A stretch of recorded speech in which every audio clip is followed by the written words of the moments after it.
Bandeko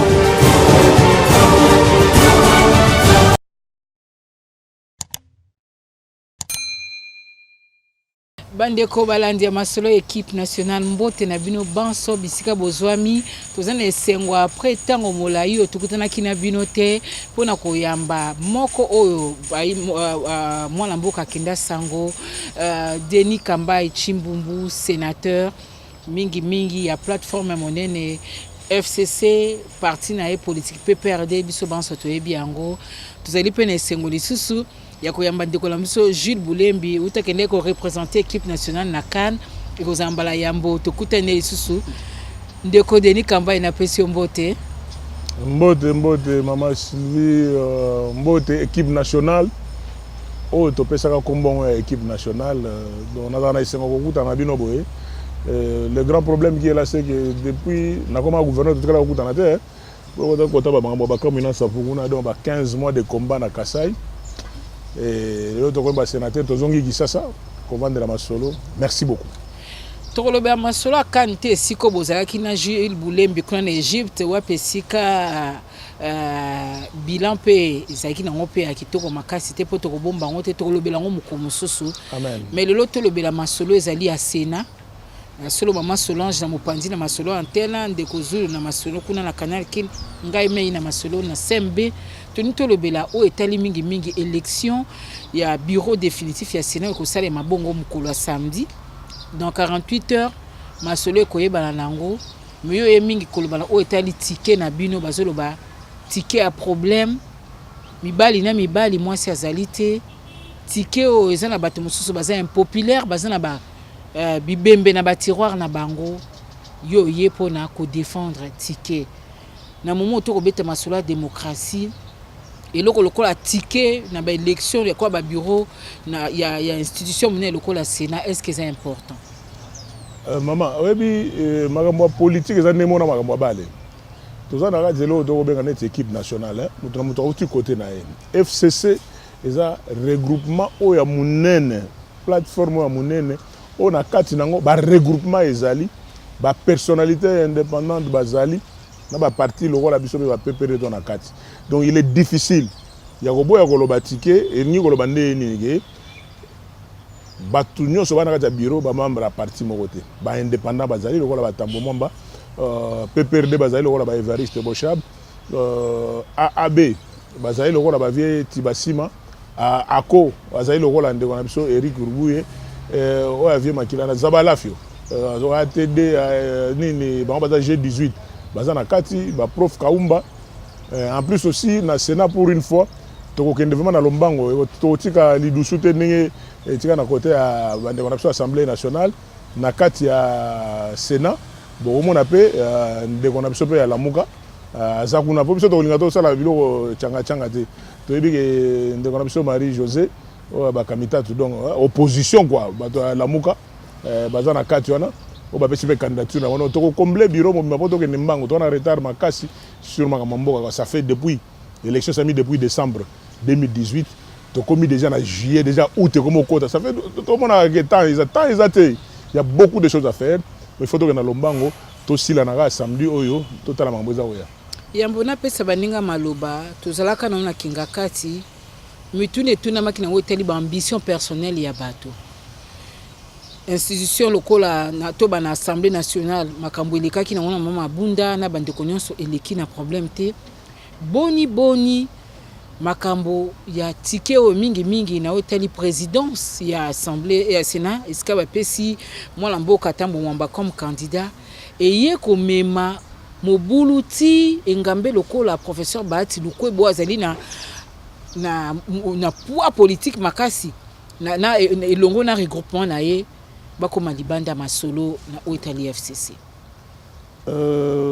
mama so na bosanité mikolo na internet phrase moko ya munene o Vladimir Poutine président ya Russie a outi koloba alobi mieux vaut être pendu pour la loyauté baboma yo pour la loyauté ou que osa la récompenser pour la trahison. Ça dit que non un traître a traître.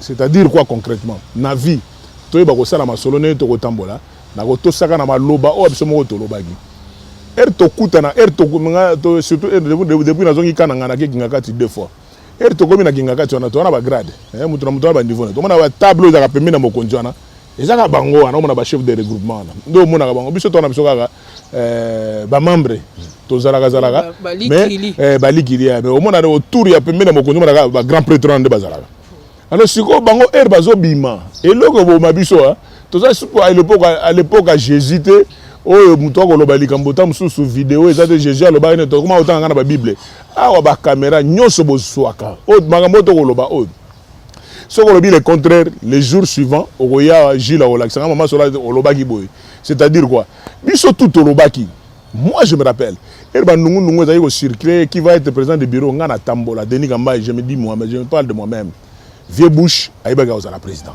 parce que pépère des amunene professeur Tambo Mwamba nani président Tambo Mwamba akansa ozala président professeur Bahati akansa ozala président baza ebele na bona tanga mususu wa matata ponyo na bana batu bazala ki ebele ba candidat ba ambition biso tout oyo na mbanga to chako to ba rapporteur chacun avait des ambitions mais na biso tout ozaki na conclusion moko au prof Bahati abeta na TV image ezali ke biso za na ba ambition mais oyo ekolobama na coach na biso to s'incliner et ça la joueur ne to beta bale ngana zonga un exemple wana et c'est moko lo fazo pela danser lo fazo beta bien mais to mona na stade boy bibe ya décida ko bimisa lofo na kata match makashi contre Daring ma bimisa lofo longa vite ate lokolanga na milo baka toujours exemple langa Denis Kambai na salaka ba contact tout na kota partout pour na coupe ya Gabon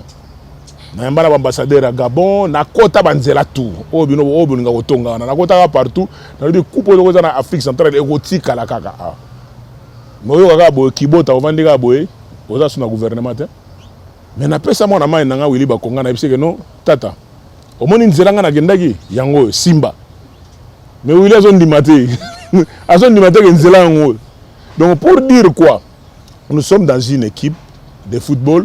C'est l'entraîneur qui trouve que par rapport à Magamone Togena Oyazala, et ça te fin du monde, il faut kakanga na critère nim. On va nombre ya député ou nombre ya sénateur. Je crois qu'il faut pas trop sa conscience na biso. Il faut pas trop sa conscience na biso. Et pas comparer un regroupement est différent na parti politique. Il y a un regroupement on a 32 partis politiques dans un regroupement na ati regroupement wana parti na yo na nombre ya bato yo ba membre ba député oyo ya parti wana pour débat pezali pona ke ne musika te l'article 110 de la constitution de alinéa 6 les sénateurs ou députés qui quittent délibérément son parti politique perd son mandat alors qui quitte le regroupement te mais loko la temps ya côté ya makambo eza mingi te bato mo buluye keza na mutu bato zo sambrouiller non regroupement. Je prends le camp Balamoko na hotel à Net Kassai Central Kananga place Nazalagi. La ville à Kananga Tozora député national Mogoya AFDC allié. Mais député national Wabima na Kananga Mogoana. Azaya AFDCT, Azaya PT parti ya Steve Mbikai. Mais bazana on a kata lingoma na bangwana. Soki lelo keno député na bigena longo na tikali na PT. Ako perdre mandat na ta mokote. Parce que c'est quitter les partis politiques qui pose problème. Donc, dans ma tête, espace ya Grand Kassai Mobimba autour monana, ton a ba réunion mikolonyo so. Tozaka na sénateur moko ya AFDC allié sur les 20 moko. Mais moko ya AFDC allié wana élu na Chikapa à sa rejoindre bateau tozana e. Yonde to ke na malembe. Il y a un peu de confusion et il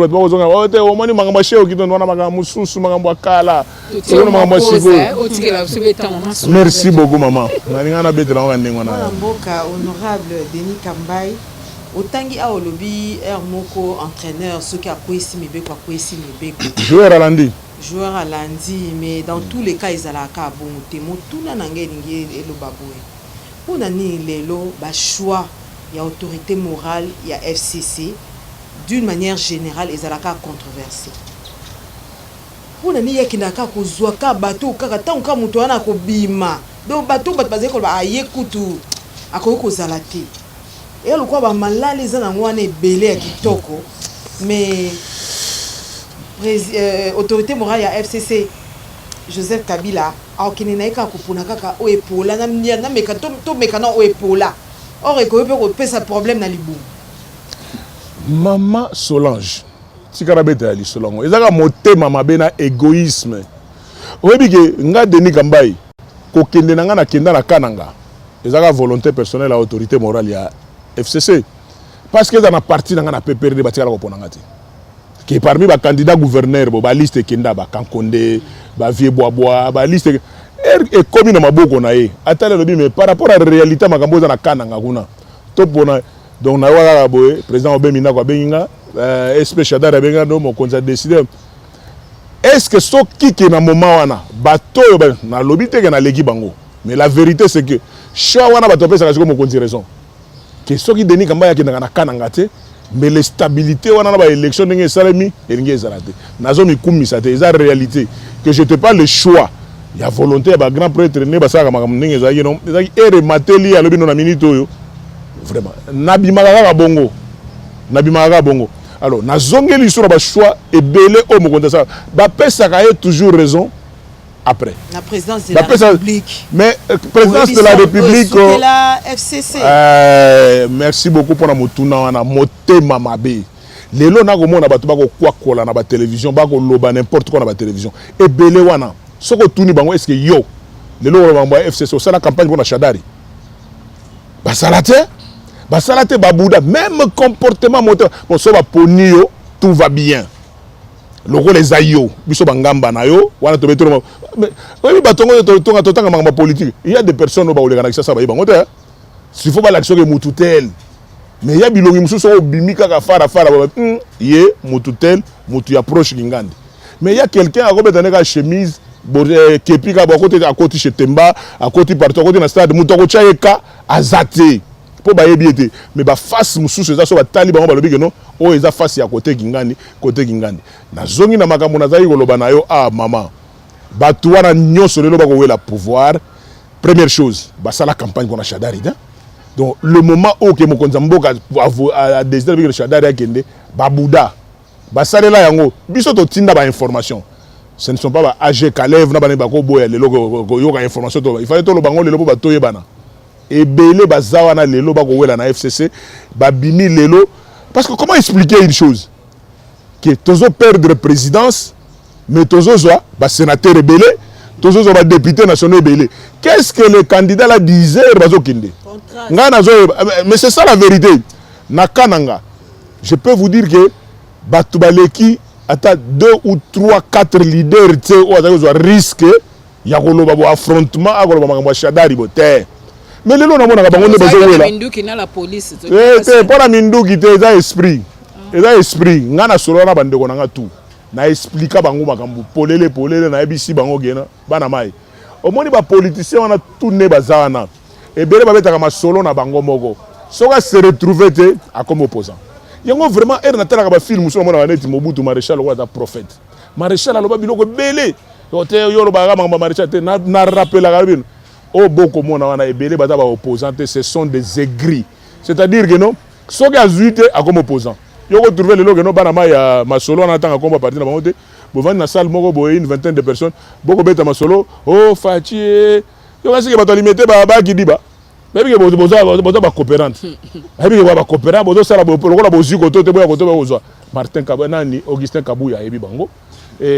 musunani Jean-Marc Kabunda ebi bango petit na nga mukoko ebi bango bebi ke no bato na herba ko ya ba ka même habitude na bangwana c'est ça oh Vladimir Poutine a lobby que non babo mayo pour la loyauté ba pandro pour la loyauté mais ba pesa récompense pour la trahison parce que qui a trahi trahira toujours et ce sont les mêmes personnes vraiment on a sepelé dans mon mikolo yo ba masanga ba Franklin Chamala o secrétaire général bazaka ba côté wana baza belé na boy kotanga kokonyangi grand prêtre kokonyangi na pesa mbota passa c'est dit que non soko tali masolo ngonde ba bandaka yango bango tout baza soudé pourquoi parce que égoïsme ce qui ngate rien ne va mais tu as déjà que non ce que ça mamba cop ba tu vas choisir ba cop ba zuma ngambo belé mais siko to bunane par rapport à idéologie voilà éléments oui merci sénateur nazaka kana question ya maman Wale mais fona tchango penza yo lobby que coach akoko se tromper touti quand tout le monde avait ba coach ba tira ba footer na terrain donc il ngolo ba ke pardon je vais continuer la question pardon on va permettre une seconde la place on a parce que touti quand tout le monde a dit omoni coach moko kota ki gardien moko boye il faut s'assurer qu'il y a Tunisie ou bien gardien moko boye tout ça on va penalty oui mais gardien titulaire on a na poto et ba bimisa boaki bagan a fâché mais coach a ça la bonne Jires gardien coach il y a Tunisie mais gardien Mboala là parce que coach a ébillé gardien na coach a un penalty c'est-à-dire que no ba coach ba yeba kabiso biso mo lo lendo so ngana Cristiano ngana bon Cristiano na tangi ba côté na bino to ba noir blanc so côté na biso Barcelone o ba Messi ba nani tout ça coach nde muto monaka parce que mona makambo ba ndeni coach azo observer bato amoni yena na lobité mais bato bandi déjà ko welana so biso peut perdre bato za bato belé biso FDC donc abi bon le rôle bino tout bo bato belé na luka indépendant indépendant. Parce que c'est comme si choix y a autorité morale, il y a FCC et puis ça acaba tout Kanda. Tamou Mamba comme candidat président au Sénat. Tamou Mamba bien. C'était un homme orgueilleux, arrogant. Alors Baralinga Laté, Yosaka ministre, Bozaro Solaté na conseil des ministres. Ce que si la bima keinaye. Azana problème na ba journaliste afinga biso afinga ba député nationaux afinga ba magistrat comment expliquer bozo bimisaka ka ticket wana o aza peu impopulaire il n'a jamais été élu à part kaka élection à Sénat ezala ka petu binenge le kaki participer mongwa balobi sepela tango avion RCD beta batu bakufa bosani ke bandiko ne amaniema bala basala ki wana comment expliquer bozo bimisa na silisa choix kaka wana ya mabe ya mibale zaka chamogo ya même ordre na Kinshasa ezolobama on connaît les joueurs et son jeu yomokolo barango ozokumisa tamoma ba poza na besoin zonga ministre sport pour batia yo poids ezolobama na Kinshasa yolo benini oh zulema donc vraiment merci beaucoup vraiment équipe ya biso équipe nationale tokutana kala s'il y avait une occasion que non ba directeur ba chaîne na bino ba peut ba inner full vraiment que to solo là ne tokutana be ata moi pe bouteille de champagne peut to partager ingeza peu vrai vraiment tokutana kala yango de plaisir na ngande na zoma na bino na motuna ya liboso na goloba boye élection ya Sénat eza élection te ya goloba que non o aza populaire te baza élu na second degré lelo na ko yebisa yo Jules jour moko soko kuta na vie baati ou bien okuta na vie tambo mwamba otuna bango masolo nini bosolo la ki pona ba député moko boya AFDC ba makota manyema vous comprenez biso to ba politique quand je connais les joueurs et leur jeu parmi ba député ba voter vie tambo mwamba pour abima sénateur ba député AFDC ali bazala kati yango nde moko na bango ko commissaire ko vice gouverneur ya manyema vous comprenez bazaka na ba dila ba vie wana go yango biso ba mususu to kufa rabi kufa wota to ba dila ba tutene ba donc oyebi ko to série moko buri moko zo ko rieke no vieta mama baza indépendant mais comme na AFDC allié comme indépendant na bité so boyoka masolongo so ba prêtre wana bazaki mutu na ambition ne bazo kumbela ngo problème la vérité so ko tu ba chimanga ou bien ba nene nkulu wana au moins que no vie ba ati alobaki déjà que no makambo Sénat abwa kisiango ba pesa vice primature en charge des finances ou vice-primature en charge de budget tout ça ba pesa na ministre autant Steve Mbika ya lobi bondi makambo te pona nini Steve Mbika ya Steve ayebi singa lobi que ye mutu apesa yuko devie tambo vie ba ati bulwana que to chabar très haut comme ça pona kati ba pesa on comprendre ba intérêt personnel si canapé sa vérité c'est ça la vérité. Bon, on a un modèle dans la politique, on a un tanga bakomba batu. Mais toyebani, on connaît le genre ba égoïste. Ceux qui bazate biso bangamba na bango tonyo kama. Donc azaki en réalité azaki candidaté na Sénat. Azaki ne candidaté. Si vous attendez on a il y a nini il y a ba enchère ou bien. Kasi Steve Mbika itemo etenga na tangi kombo batu ba ke no funda ngaso na ba place ba funda bato so na cassation ba ke no funda na otanga kombo na otanga ka kombo Steve Mbika ye muto alo ya ibisi biso alobi ke ezai cop na bango bachaka kombo po ba ministère rebellé ozo yango ya mona ndeko nanga ba Florine Numbi na banani bazo mi bomana na bango pamba ba ibi cop côté za la kati donc côté cop ebeta maka dans ba à quel moment parce que la preuve est que vie ba tier mo yemoko era lobagi na micro son eza alobi nenga lobali ya lilobane ya malembe professeur avec tout le respect qu'on lui doit alobi ngo malembe alobi non On est là, si toute personne autorité morale a répondu, biso to kondima na biso.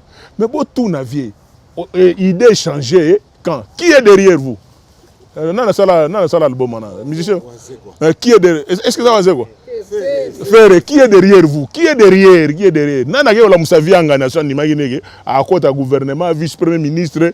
Mais qui est derrière ça? Mais peut-être à ceux qui ba assurance té, assurance il y a pas poste, on a ceux qui ont voté parce que boye binde bosala. Ba tu mususu, oyebi nga nazo beta masolo na bino boye. Na miye ninga moko. Mutatini nga zate. Donc to kutana kaka équipe nationale kala na boule kaka. To za kutana réunion mo na bité to kutana to solo la. Po to kutana kala. Po lokuta. Oki maréchal bilo na se bilo maréchal Mobutu. Bilo mo beta kaka lokuta. Excès de locuteur dans les politiciens congolais. Ceux qui bango bazana bakambwana, tout va bien. Mais ceux qui sont bangote, ils sont simbatés. Nazonga pourquoi Tambomon m'a expliqué déjà que nous, Tambomon parmi les députés bapona et les députés provinciaux, bato AFDC bazana kati, afula bangona mo likonda, babundani, pour ba député, yé muto sala ke, ba député AFDC na kota manya mababima. Vérité muto contredire dans après, ya ko témoigner masona na obeta. Nazongi siko faut li solo na ko ka obeta li solo avion. Oyebi na mboka na biso.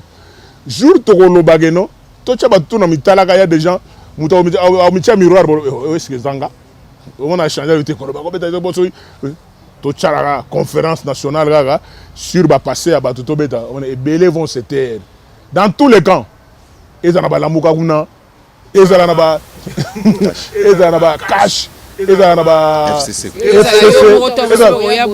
nga masolo à part ba vie privée nga mais masolo ya ba na boté masolo oya ba boulot boté guerrier na boulot viens tambamo ba uta ko lo balika mo ABC ba tutu ba yoka que j'étais porte-parole et chargé des affaires étrangères ya mouvement on dit RCD Goma et toi période de guerre ba pesinga information d'état-major na biso via aza soldat azali planificateur à combattre loba on vient d'abattre un avion ils ont des munitions na kati a lobby makambo ba ABC na état-major na bango où est le problème? Est-ce que azali quelque part azo planifier que ngande muna simba munduki pona beta boy po ebele ba uta biso on sera ça awat po biso dans masolo opposition politique zaka IDPS mais bango ba ebele bazawana soki ba meki kanangi okoyoka déjà ba vérité.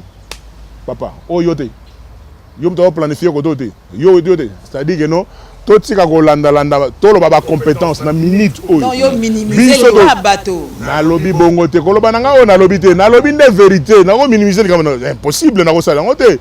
Je suis défenseur des droits de l'homme, mais na lobby de vérité na niveau na geno, Tambomon n'était pas commandant de troupes, na période na azaka na tenue militaire te, ba ebiso aux affaires étrangères porte-parole, loba ke to gagner pour na bango ba sali exploit. Il n'a donné que l'information qu'on lui avait donné de faire. C'est ça la vérité. Pour la bonne sanga fidélité maman Solange, il y a on a vu que na mboka oyo totali sikoyo ba compétence. Dans la période de campagne électorale. To uti kolongola kulu tu na biso munene ya IDI. Vous comprenez? Vie kengo wa dondo. IDI donc tambo moi Mbappé IDI. Kasi on est côté na ko bendela bino. Parce qu'à l'école du maréchal, à l'époque seriwana mututo yeba yeno rendez-vous so ba lobi 12h c'est 12h. Vie kengo soka yebisio maître, on se voit au cabinet à 12h. Yomi Bongama Geno déjà 11h45, on a déjà de sorte que non 12h moins 5 via retourne déjà, est-ce qu'il est déjà là? Ce qu'on légui comme à 12h15 aux athées. C'est dans cette école Bazali Tambwe Mwamba, Marco Bangoulou na banane. Et on a ba mususu boko ba politicien bazali ba société civile. Vous comprenez hein? C'est-à-dire que non, babandaki na ma politique était. Non, le rapport c'est ça, c'est-à-dire que non, oh ebi politique ebi. Maman pardon. Les lo bango tout. Kasi oyoki ba discours na bango ba beta ote. Bango tout ba lobby hein, modèle na bango. Les deux candidats. Modèle na bango Kengo. Mais nana vanda na Kengo, na bango mibale, nana ebi Kengo. Oso moto société civile lope a poni moto politique le quoi modèle moto société civile, c'est la société civile. Pour transition, on a une société civile au sauté mbaramo comme politique. Politique to bandango ba université. Biso avant conférence nationale to banda déjà politique sous maréchal Mobutu ba ebi. Le longa herba to kotanga. Bazana surpris la colline inspirée. Lelo c'est deuxième question, on avait pourquoi les choses à Tambomon pourquoi les solo avion na beto na solo tout na tranquilliser yo pona loba siko parmi ba show wana mibale bango tout lokola bazozwa kengo lokola modèle na bango tolobi siko banda conférence nationale na sala politique na kengo est-ce que Marco Bangouli est-ce que Tambwa Mwamba ou bien ba mususu nga na boko tanga bakomba bato wana mema ngambo te na lobi na vérité que école ya IDI c'est l'école de la classe na été le bien na bango c'est-à-dire que non musala bato bazaki na corps po ezaki nene un père na IDPS ka seronat un père na IDPS PDC et école bateau baza très loin de la population. C'est-à-dire que non, c'est l'école de la classe. Baza loin na bateau. Mona baza bateau baza ba bourgeois. Babundami qui pour na ville ya bango na ya bande ko na bango. Mais qu'on confondre sénateur na député provincial c'était quand même. Faut confondre le sénateur na député. Mais aux hommes on a été azoya. Parce que grand électeur. Faut comprendre yango na zolo banayo élection député provincial eza yemoko na matete directement en contact na population. Vous comprenez? Député national, yé moko côté qui sait sokuna do côté ba Nerombungu le loro vice gouverneur, yé pe to beta masolon ba mo ki sasa to beta ngope, pour mo na moni bana mai er moko na moni banane ba comprendre te ki sasa ninge zalaka. Maintenant on continue au tchaba on attend en commençant par le gouverneur Gentini Ngobila que je salue en passant na Nerombungu, to pe sibino temps. Mais ça continuer to benga ceux qui me sont de pardon. Qui cherche des amboka bureaucratie. Wana makambo pona wa déjà Gilles na tongo le lobe dans solo moko na chaîne na e na za d'accord na ba petit na nganyo ba Serge ne na koyo kela bango qui ça c'est dans la réalité nango to kozongela bango qui ça poto lobe nango mais je crois que bana mai deuxième question moi to to ba boulevard et ya loyal sous normalité et komi obi makisa ça po le komi ya ko bombana et c'est ba petit na ba coin ba moto pe ba mal comme na petit na boulevard cinglé lipapa pardon voilà on côté là Tambwa Mwamba to Tambwa Mwamba na côté là dans la question voilà Tambwa Mwamba dans le pouvoir au changa ministre de influencer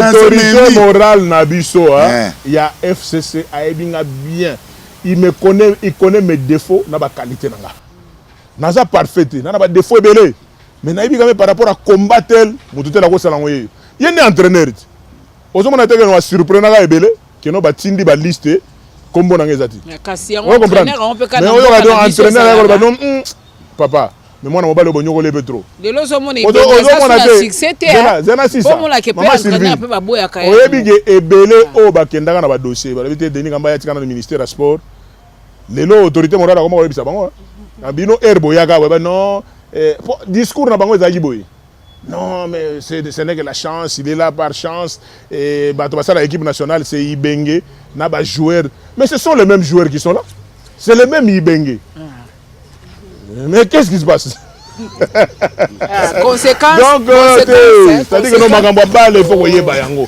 ata bato wana ba ko forcer il faut koyeba oui, bah, société civile a encore géré le Sénat. Tu n'as pas dit que société civile a géré le Sénat. Donc, niveau exact, selon des détails. Selon Gate. Maman Solange, nous avons bien. Selon Maman Solange. Pour nga, on a une conférence nationale. Et puis, on a un docteur Zumbi, un docteur Kabamba. Un docteur Kabamba. J'aime Togoya. Tu as une société civile. Tu n'as pas société civile bazalaki mais bato politique bazalaki donc on va politicien formé dans moutisme c'est la meilleure école hein pour na royeba pour bango ba uta pembeni ya bato société civile toyebi ma société civile hein oyebi ngana mutu oyebi société civile bato be ba association ezalaka au mona mutu azolo ba trop na TV mais soko lobi que non bimisa bato ta 100 bazate mais il y a beaucoup de contacts dans les Nations Unies, dans boîte email, donc à ce moment-là, on a un bureau dans un ordinateur. Ordinateur dans un bureau, on a moins espace, soit 1 mètre carré. Mais beaucoup de gens ça la musala na yé. Il y a mutu à yebi, on va éviter. Nous avons ça en polémique, dans lobby clairement. Biso choix na biso ezali choix. Compte tenu à majorité n'ezali ndeko na biso, kulutu na biso, Tambwa Mwamba. En plus aussi, on a vu ça dans l'université, chef de travaux dans l'université, total a rappelé étudiant en Nenga de présenter thèse. Nous avons déjà match Nenga jour à ouverture, on a déjà 1-0. Par rapport à la communication, tout va dire que on a déjà 1-0. Si on contrôler bande qu'on a biso, le col a finga biso.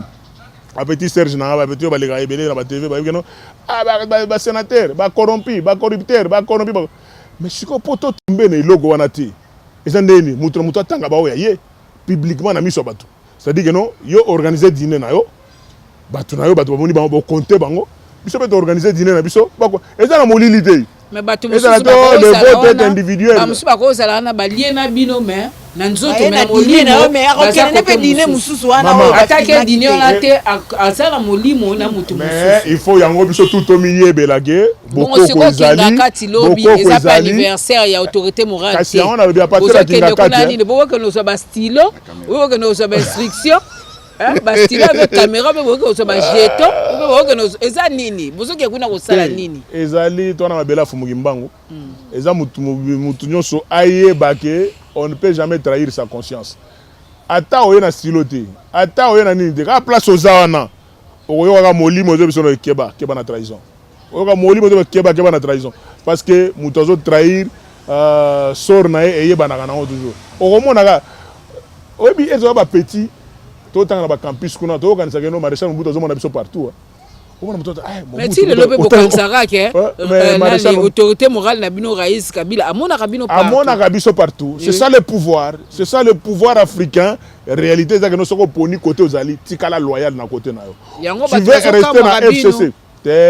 Ba égoïste, beaucoup de gens qui parlent aujourd'hui ba makampo na ndenge na bon. Eza pona makambo te par rapport à mouvement. Donc c'est un peu ça, Gilles. Nous on est tranquille, on est serein. Non, on avait et la majorité présidentielle et la majorité parlementaire. Mais maintenant la majorité présidentielle est en cache. C'est la majorité parlementaire. On doit continuer à solo nabiso pour les solo nabiso ya cache FCC Simba. Ceux qui veulent perdre dans le Sénat, on a vraiment envoyé Sabino, beau film sur la télévision que nous avons été corrompus. Beau film. Denis Kambaï, tu as dit que dès que l'on a habité le week-end, il y a information sur l'équipe. Le but que des Kotambo Mamba Azan est sous sanction internationale T. Mais ils ont dit que Évariste Bochab. Parce que les lois, il y a quand même moula qui se tangent à la université. Les lois diplomatie parlementaire et que fonctionner le lingue boni. Na tike wana o bino botie wana est-ce que facilité kozala yango eloko ko tinda lelo ba imbo kebele ba lobate on dirait entraîneur na bino président Joseph Kabila a ponaka na a tsaka bilo mo yanko yemo ayi ke na tia bango na blocage wana ke ko lata bango kuna comme ça ba ko koka kututé parce que balobi moto nyonso ba ko signaler ordre de mission surtout ba administratif à Sénat ba souffrir. Na ba signature wana o mission e ko simba te. Bochab na tamomamba signature Schengen ba ko simba te. Siko diplomatie parlementaire et ko fonctionner lo lenge boni. Merci beaucoup maman Solange. Vraiment tokutana kalani na il faut vraiment ba téléspectateurs ba comprendre biso ba émotion to nango surtout moi personnellement na kuta équipe au kala. Ne tokutani boyo to sabo yebi masolo bale ministère ne tozaka zaka na bango même avant que to bale na zaka to député to vraiment na féliciter bango na nenga beaucoup tani to ko sala maman Solange diplomatie parlementaire et le but que bureau ya Sénat nde mutezo continuer ko mener yango elingi lo banini que le président Tambwe Mwamba azali condamné nulle part mutoko ya na document moko to bino Tambwe Mwamba est condamné c'est lui qui signe les ordres de mission, il y a l'Assemblée, il y a Sénat, ce n'est pas le premier vice-président qui dit, mais c'est le président du Sénat, comme institution. Ce qui va devoir être dans le thème, ils ont un discours et campagne pour nous diaboliser. Mais tant moment va voyager. Il y a un ministre des Affaires étrangères, il y a un ministre de la Justice, à Tambola qui va partout. Au niveau de Belgique, il a reçu cette invitation à se présenter. Il y a toi tout qui déclaré à PC information après enquête va trouver non. L'infraction est individuelle. Tozana bino awa. Tona kata mouvement. Pour ceux qui le habitent le côte en profondeur. Les politiciens congolais ba autant que la moi biso moko. Et belé ba aussi. Ba question. Ba so to bito tanga. Tozana kaya tambo mama na Bochab. Baza sous sanction internationale. Tambo Mwamba azali sous Sénat ba olela mabe. Tambo Mwamba azali sous sanction internationale. Premier vice-président na Évariste Bochab. Ce n'est pas lui qui engage l'institution. aza na mission na ye ndenge akosalela yango lelo président a signé hors de mission na administration nazomona te place ni blocage ekozala ne bakoloba te mpona na kati na bino mutu moko azali non wana ekomi motema mabe koluka makambo à gauche à droite mais nous gérons notre institution. Inquiétude à population natali caméra na misu na lobi que non président Tambo Mwamba za na sanction ata moko te eloko babengaka ye na Belgique ezaka lisolo boko yoka avion wana a se justifier nango pe alobi que non aza soldat te ayebi komanie canon ata moko te mpona kotirer avion eza nde ye azalaka chargé de communication porte-parole à mouvement oyo bango tu lelo bakomi ba donneur de leçons na soki bolingi prochainement na bino liste bana bazaki na kati bazaki belé oyo belé bazobomba na jour so ba continuer koloba lisolo to bino liste totanga oyo pe azalaki oyo po na moni mikolo na internet mutu moko bon et président Kabila bakutana oyo mabezali et président Kabila bakutana mais pourquoi ça bakutana oyo komi ngambo voilà honorable observation chacun prenne ses propres casseroles. Merci avant tout la question on est trop sûr pour nalanda kio na lobby et pas ndeko nanga Jessica Basele oui. Na Tongo lobby on a plus de 90 sénateurs oui. Honorable il faut faire très attention au FCC zaki majoritaire na Sankuru mais ndato zo mokato zo mokato et pas à Mukumaji attention hein, surprise à chez Okituna na kengo kozonga observation na kangi question et belé ba lobby ezaki chez Nabino petit mabuna na Assemblée nationale ko beta dio Evariste Bouchab na Tambo Mwamba na Sénat Fatia Keba bozo préparer bo bongo la constitution na yoki politicien moko na biloba loba na ye na yoki politicien moko mikolo azoleka na ba chaîne to biloba loba parce que azana kati COP te era zaki na COP yende politicien ande aloba kino soki Tshisekedi azongi abo ba manga musadia politicien wana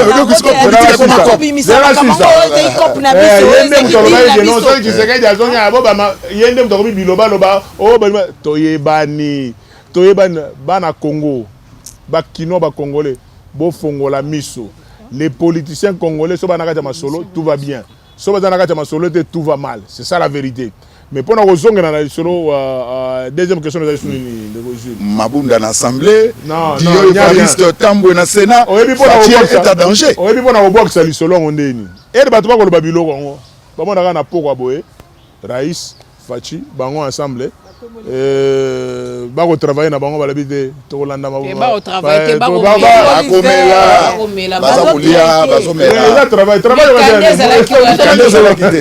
mona ika bilia nzambe zo lokumu donc il y a pas de problème wana yaka biloba loba ya bato so bazana ka masolo donc ce n'est pas un danger pour Fachi pas du tout parce que c'est la même famille la descendance de l'empire de Ilunga Mbidi donc ba yebi makambo tu ne ba solo la ki yango oyebi c'est des frères oyebi père ba Fachi le patriarche c'est Cheikh Tshisekedi wa Mulumba et razaki en vie alinga que notala père ya Baraïs on doit comprendre bana bazaka na ba lignée ya ba père na bango parce qu'à l'époque balinga nde bakende kokutana donc lokola bango to baza ba descendant donc il y a pas de panique kaka bato songi wa mitema mabe o balinga nde obebisa masolo biso to lingi tranquillité ezala 2023 kala mingi te 2028 pour âge bezo pusana to kanisera pe manga mususu siko tike ndenge eza wana ekoko sala mape ndenge bino bokanisi yango eleki ndenge wana te même ye moko mwana mboka Tambo Mwamba lobi ke ekoko koma pe que tike pe mobimba ebima te ndenge bateli mutema est-ce que vous avez préparé une éventualité wana mais elle muto agende combat za préparer na makambo tout mais eloko to za vraiment très bien préparé za ko loba que to ko perdre de tête. Je crois que vous comprenez. Donc, l'isolo, ils disent non, et quoi qu'il en ait kokoma. Mais tu peux perdre la tête. Ba garantie ni besoin nango que Tambo Mwamba a sala penza au bino pena bozo senga parce que ko ça la pe ce to e bakinde président to voter été. Ah mais je crois que ceux qui ont bon mais sénateur il y a au to remplacer mais pas voter Kengo te. Ça c'est l'école de la classe. Niveau, vous comprenez. En fait, avoir travaillé avec le maréchal dans la IDI. Nous avons un niveau que bon, on a bon ça polémique, mais la vérité est que non, Sénat, l'Assemblée nationale, place plutôt de Outa, ils ont toujours des masolo. Depuis Kengo, depuis vieux Kengo, que je salue en passant par un ami qui dit, yango na zolo baboye chambre haute ngam na pesa yango to ko ta chambre haute na chambre basse donc ba chambre na tomoni kaka to continuer kaka me po vie kengo batutu ba candidat tout le monde ba leki ba osala campagne na bango akomi na blanchisserie akomi musa bango tout ba candidat ngai te mama liboso ezalaki oye mutu wana kende kopema asali mama Solange ngai te bolimbisa ngai ngana zaka porte parole ba candidat bango nyoso ba candidat nyoso go balobi ke modèle na bango na bureau ya Sénat kengo bango tout alors surtout là bon alors soki bango tout baza boy que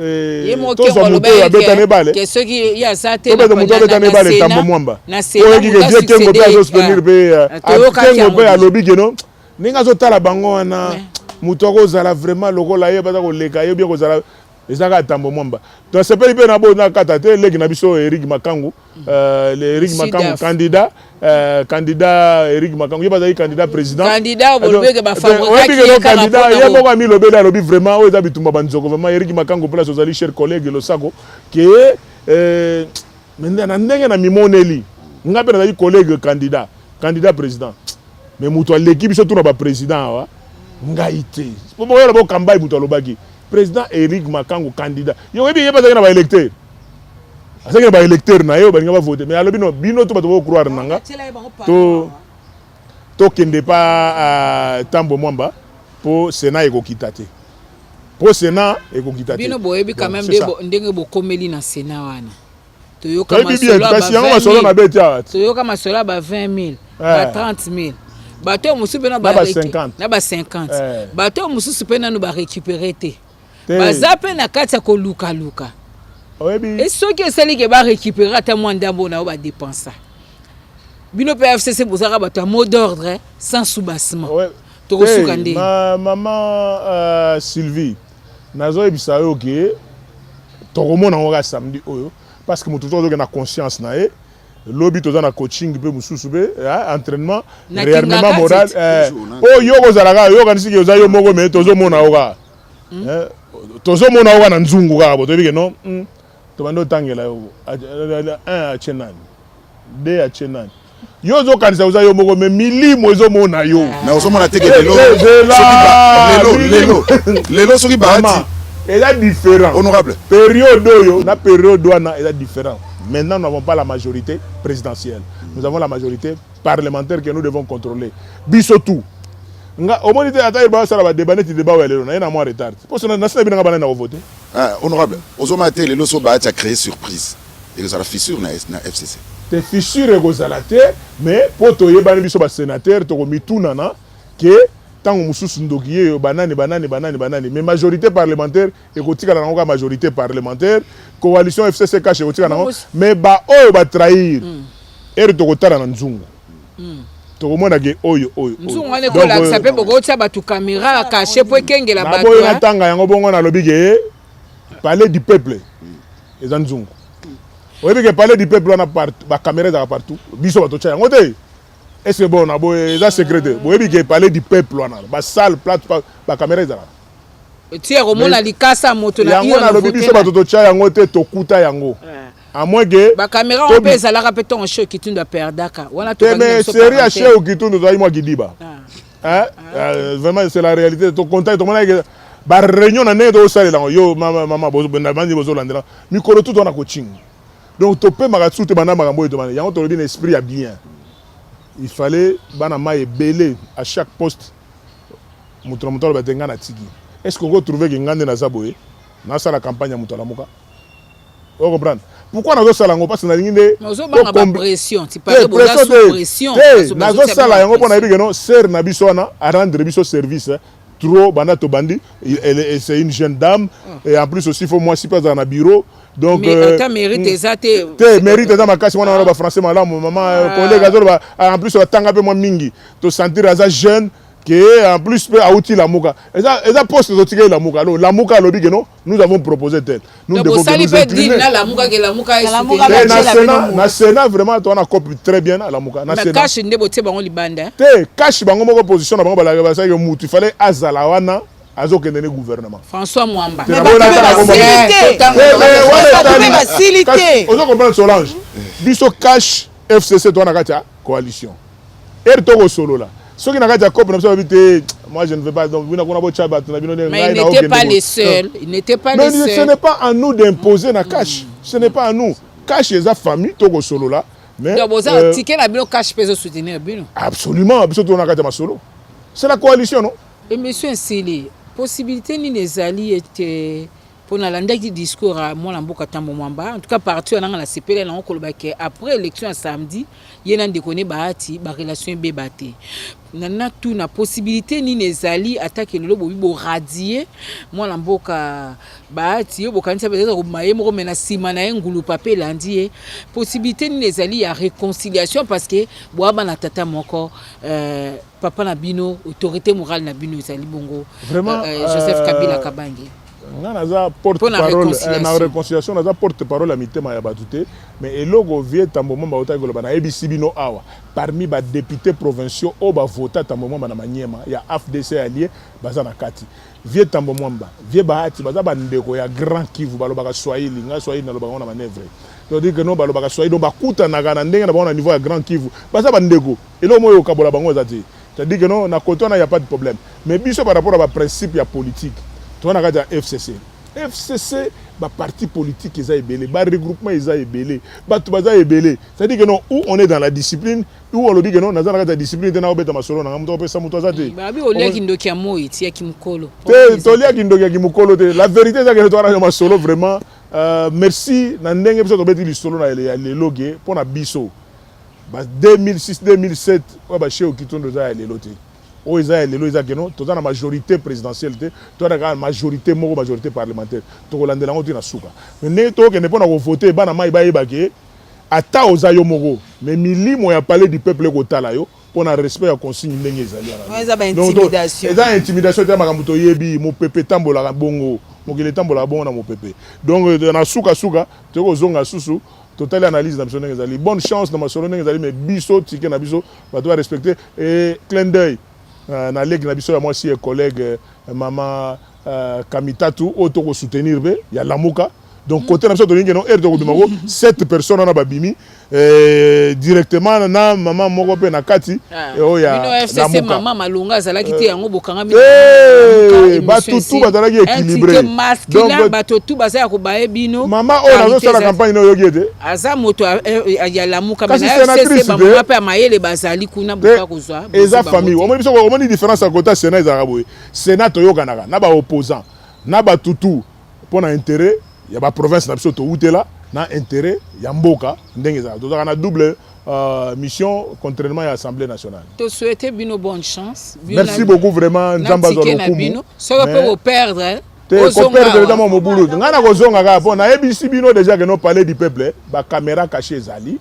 Parler du peuple vous pepe tambolaka mutu to dans la conscience ndeni po to boy po so to perdre.